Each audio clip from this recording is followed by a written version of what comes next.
नमस्कार दोस्तों, स्वागत है आप सभी का आपके अपने चैनल द रिटेल इन्वेस्टर में। गाइस, आईआरएफसी में जैसा कि मैंने हमेशा कहा है कि हफ्ते में एक वीडियो मैं ज़रूर लाया करूँगा, हफ्ते में अंत में, कि जो भी प्रॉब्लम्स है, जो भी क्वेरीज आती है मेरे पास आईआरएफसी को लेकर के, उसके ऊपर सवाल जवाब करूँगा। क्योंकि देखिए, आईआरएफसी में ये बातें करना कि निर्मला सीतारमन जी कुछ बहुत बड़ा काम करने वाली हैं या बात करना कोई बहुत बड़ा होने वाला है, तो ऐसा कुछ भी नहीं होता दोस्तों। इसीलिए मैं बहुत ज़्यादा वीडियोस नहीं, हफ्ते में एक वीडियो बनाने की कोशिश करता हूँ, जहां लगभग 2 या 3 जो भी सवाल आते हैं, जो भी मैक्सिमम सवाल और सबसे ज़्यादा रिलेवेंट होते हैं, यानी सवाल तो बहुत रहते हैं दोस्तों, लेकिन इंपॉर्टेंट जो एक्चुअल सवाल के जवाब देने लायक होते हैं, जो वाकई में इस बारे में बताते हैं कि क्यों आईआरएफसी नहीं चल रहा या क्यों आईपीओ में उतना परफॉर्म नहीं किया और इसके फाइनेंशियल्स क्या, कौन से वीक्स हैं जिस कारण ये शेयर भाग नहीं रहा है। तो अगर आप आईआरएफसी में ऐसे सवालों के जवाब ढूंढ रहे थे तो वीडियो को अंत तक देखिएगा। ऐसा ऐसा जरूर हो सकता है कि आपके सारे सवालों के जवाब आपको इस वीडियो में मिल जाए। तो दोस्तों, वीडियो को अंत तक देखिएगा विदाउट एनी स्किप, क्योंकि कोई भी चीज आधी अधूरी सुनेंगे तो आप ही एनालाइज करने में या कैलकुलेट करने में मिस्टेक कर सकते हैं। और वीडियो के आखिरी में मैं आपको वैल्यूएशन, कहना चाहिए जो सपोर्ट और रेजिस्टेंस है, उसके बारे में भी चर्चा करूंगा। लेकिन वीडियो को आगे बढ़ने से पहले, अगर आप इस चैनल में पहली बार आए हैं, प्लीज चैनल को जरूर सब्सक्राइब कीजिएगा दोस्तों। वीडियो अच्छी लगे वीडियो को लाइक कीजिएगा। और दोस्तों, मैंने टेलीग्राम चैनल बनाया जिसका लिंक डिस्क्रिप्शन बॉक्स में जाके जरूर देखिएगा। अब विदाउट वेस्टिंग एनी टाइम सीधा चलेंगे शेयर प्राइस की तरफ। दोस्तों देखिए, लगभग 0.44% की ये तेजी दिखाया है, ठीक है, और लगभग फ्लैटेस्ट हाई ओपन रहा है। और इस पूरे हफ्ते में अगर मैं बात करूं पिछले 5 दिनों में, तो देखिए फ्लैट कारोबार रहा है, ना ये भागा है ना ही ये गिरा है।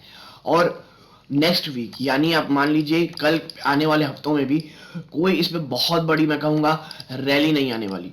और दोस्तों देखिए, जब इसने पिछली बार दिया था ना दोस्तों डिविडेंड, उसके बाद मैंने कहा था कि ये शेयर या फिर से कंसोलिडेट करेगा, ठीक है, कंसोलिडेट करेगा, या तो भैया ये इसमें गिरावट होगी।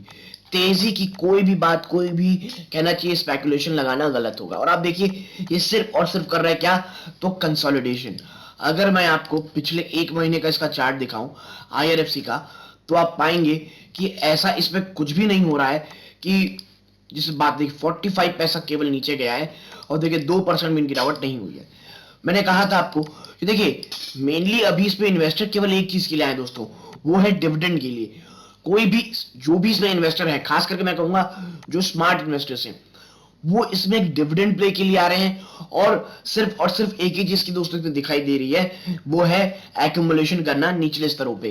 तो जब तक के शेयर 20 रुपए के आसपास नहीं आता, कोई भी इसमें ना तो खरीदारी कर रहा है ना ही इस पे बेच रहा है, क्योंकि सबको पता है डिविडेंड प्ले है। 4 से 5% की डिविडेंड आपको मिलती ही है और साल भर में आपको 10 से 12% का रिटर्न दे देता है, अगर आप एक सही लेवल में एंट्री की हो। मैं फिर कहूंगा दोस्तों, जो मैंने आपसे बात कही ना, 10 to 12% का आराम से रिटर्न, वो उन्हीं के लिए है जो एक स्मार्ट मूव करते हैं और एक अच्छे भाव में एक अच्छी कंपनी खरीदने की सोचते हैं। क्योंकि जो लोग दोस्तों, आप मुझे बताइए, 20 रुपए में अगर एंट्री लिए होंगे, और मैं ऐसा क्यों बोल रहा हूँ, मैं आपको थोड़ा इसका वैल्यू, इसका कहना चाहिए कि जो रैशनल है मैं आपको समझाऊं।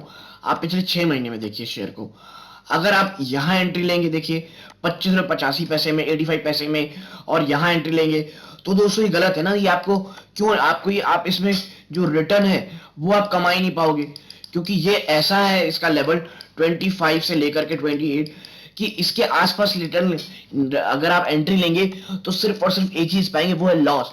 लेकिन आप मुझे बताएं, वो इन्वेस्टर जो एक अच्छे वैल्यूएशन के इंतजार करते हैं, पेशेंटली रहते हैं, अगर इस शेयर को आप देखिए यहां लिए होते, मैं मानता हूं ये 22 रुपए में भी दोस्तों, जो कि मुझे फिर भी ये लेवल उतना अच्छा नहीं लगता, बट स्टिल अगर आप यहां लिए होते, आप देखिए आप कितना कमा ला, आप ऑलरेडी 15% से ज्यादा का रिटर्न कमा चुके होते दोस्तों, ठीक है।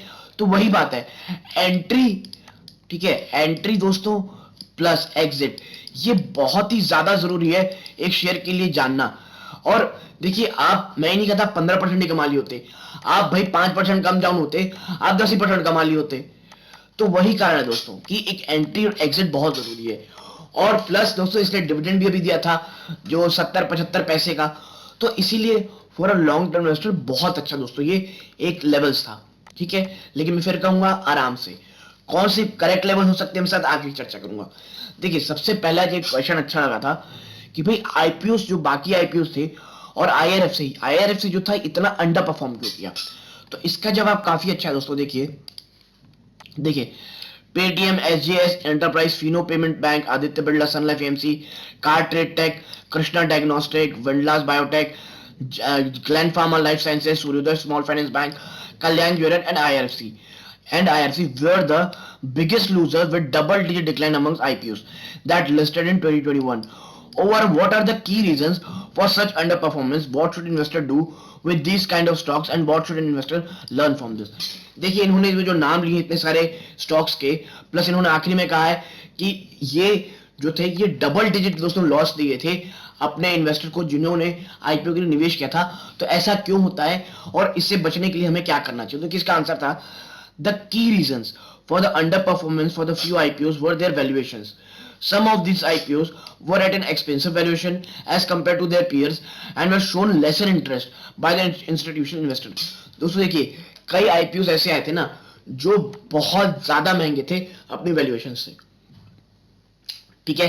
तो फिर आप कहेंगे सर ऐसे तो बहुत सारे, कहना चाहिए इंडिगो पेरेंट्स इतना महंगा था। दोस्तों उस समय ना जो सबसे बड़ी चीज थी वो थी मार्केट मोमेंटम। इतनी लिक्विडिटी थी बाजार में दोस्तों, इतनी लिक्विडिटी थी कि, और प्लस वो एक ऐसे सेक्टर से बिलोंग करता था जो दोस्तों आने वाले समय केवल और केवल अपने आप को मल्टीप्लाई ही करेगी।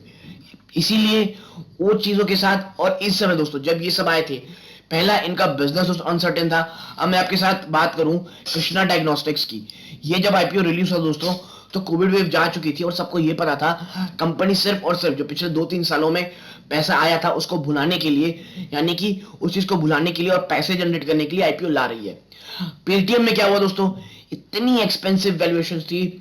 विजय शेखर शर्मा जी ने जिस तरह का डांस किया था, कईयों का ये मानना है कि वो डांस उस आईपीओ को ले डूबा। कईयों को ये लगा दोस्तों कि तो अनफेयर वैल्यूएशन था, इसीलिए। और आईआरएफसी में दोस्तों सबसे बड़ी बात ये थी, सबको पता था कि ये अंडर परफॉर्म करेगा ये आईपीओ, प्लस जिस तरह का इसका बिजनेस मॉडल है और इस जिस निवेश में आता है दोस्तों पीएसयू में, इन किसी को ये नहीं पता है कि अनसर्टेनिटी थोड़ी सी है जब तक सरकार 76% का अपना स्टेक नहीं ले आती दोस्तों, ठीक है। The investor should take every IPO on its merit and understand that IPO are not presented at favorable price point. Some of the IPO like Paytm were reported losses over the years, while some other were reporting very much profit, so were fundamentally weak for the IPO listing gains. ठीक है दोस्तों, तो ये reason आपको समझ में आया, ठीक। नेक्स्ट क्वेश्चन ये है कि आईआरएफसी में ऐसा क्या है फाइनेंशियल कि ये शेयर भागता नहीं है। देखिए दोस्तों आप जरा इसे पॉज कीजिएगा, आप देखिए मैं सिर्फ नेगेटिव बता रहा हूं इसके साथ। Does recent earning show strength? नहीं दोस्तों, ये जिस तरह से चल रहा था उसी तरह काम कर रहा है। कोई ना तो बहुत ज्यादा तेजी ना बहुत ज्यादा गिरावट, इसलिए कोई बहुत स्ट्रेंथ की बात करें कतई नहीं है। प्रॉफिट मार्जिन स्टेबल नहीं है दोस्तों, बिल्कुल भी स्टेबल, ठीक है। Does company constantly making money for share holder?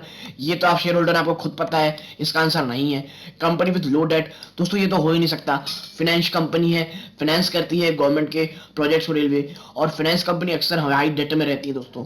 Does company generate enough earning to pay high interest on debt? नहीं दोस्तों, ये जो बात है ना इसकी, ये सबसे बड़ी प्रॉब्लम है इस शेयर के लिए कि कंपनी दोस्तों सफिशिएंट अर्निंग जनरेट नहीं कर रही to pay high interest on date, ठीक है। और यही कारण है, जो 2 कारण मैंने बताया, पहला सरकार की होल्डिंग, प्लस दोस्तों इनके पास जो ये डेट है ना वो बहुत हाई इंटरेस्ट की, जिसको ये पे जनरेट एफिशिएंट अर्निंग नहीं कर पा रही, इसका ना वो कर सके पेमेंट, और यही कारण है कि इसमें इतने ज्यादा मैं कहूंगा प्रेशर इसके शेयर प्राइस में। Next, does company generate cash flow operation? नहीं दोस्तों, बिल्कुल नहीं, ठीक है। क्योंकि थोड़ा जो भी ये पैसा आता है ये डिविडेंड में ही बांटती है, प्लस इसे इधर उधर और जो भी डेट प्ले करना रहता है, प्लस इन लोन्स के लिए देना रहता है, उन सब में पैसे चले जाते हैं। Are institution investing in the company? मैंने आपको पहले बताया बिल्कुल नहीं, इंस्टीट्यूशन इसमें इन्वेस्ट कर ही नहीं रहे। और सबसे बड़ा रीजन सेम ओल्ड रीजन, क्योंकि सरकार की इसमें 86% ज्यादा की शेयर होल्डिंग है। जब तक वो घट के 75% नहीं आती, कोई भी मैं कहूंगा एक कहना चाहिए शेयर होल्डर, एक शेयर होल्डर, बड़ा इंस्टीट्यूशन शेयर होल्डर इसमें निवेश नहीं करने वाला। आखिरी, does stock have good price momentum? दोस्तों जब से आईपीओ आया है इस पे कुछ भी नहीं आया है, ना ही कोई प्राइस मोमेंटम आया है, ठीक है। तो आप देखिए यही कारण है, मैं आपके साथ कह रहा हूं कि आईआरएफसी क्यों नहीं भाग रहा, आप इसे समझिए और इसीलिए करेक्ट प्राइस में एंट्री की सोचें। और उसके लिए देखिए आप अभी सभी चीज टेक्निकल है, देखिए बेरिश है। सपोर्ट 22 रुपए 20 पैसा, 21 रुपए 50 पैसा, फिर 20 रुपए 70 पैसा, और मुझे ये लेवल दोस्तों मैं बता दूं 20 रुपए 70 पैसा बहुत ही अच्छा लगता है, ठीक है। और ये वो लेवल है जहां पे अगर आप देखें कभी शेयर आए, अच्छे से एक्यूमुलेट करें, लेकिन याद रखें सरकार अब जब बेचना शुरू करेगी, मुझे ये शेयर लगता है कि 15 से 18 रुपए के आसपास भी आ सकता है दोस्तों, ठीक है। और 15 रुपए मुझे लगता है जब सरकार अपना लगातार स्टेक सेल करेगी, और वो दोस्तों शायद इस साल या अगले साल के, मैं कहूंगा मिड ईयर तक हो जाना चाहिए। अगर ऐसा होता है, शेयर 15-14 रुपए तक आता है, बहुत ही ज्यादा अच्छा लेवल होगा दोस्तों वो एंट्री का और इस शेयर में निवेश करने का दोस्तों। तो उन लेवल्स में जरूर देखिए है इस शेयर में निवेश करने के लिए, बट 25-26 रुपए में दोस्तों प्लीज अवॉइड कीजिए। और अगर आप एक स्टैगर्ड वे में खरीदना चाहते हैं, 22 रुपए से 21 रुपए से खरीदना शुरू कर सकते हैं, और जब तक इसमें गिरावट हो धीरे धीरे दोस्तों इत्मीनान से खरीदेगा, हड़बड़ाइएगा नहीं, ठीक है। आराम से डिविडेंड प्ले है, साल का अगर आप अच्छे लेवल में एंट्री लें, साल का आपको 10-12% प्लस 4 से 5% का रिटर्न आपको आराम से देगा, और आपके जो पोर्टफोलियो है उसमें एक स्टेबिलिटी प्रदान करेगा। तो दोस्तों मैंने ये सब बात आपके साथ शेयर इसीलिए की है क्योंकि मैं आपको बता सकूं कि शेयर बहुत अच्छा है, खास करके लॉन्ग टर्म के लिए। और अब भाई आप यहाँ तक जुड़े थे, आपको मेरी बातें पसंद आई हो, प्लीज वीडियो को लाइक कीजिए, दोस्तों के साथ शेयर कीजिए, ताकि वो भी ऐसी अच्छी कंपनीज को अच्छे लेवल्स पे कहाँ एक्यूमुलेट करना है वो जान सकें। और दोस्तों यहाँ तक जुड़े रहने धन्यवाद। ये इस वीडियो का अंत है। जय हिंद दोस्तों।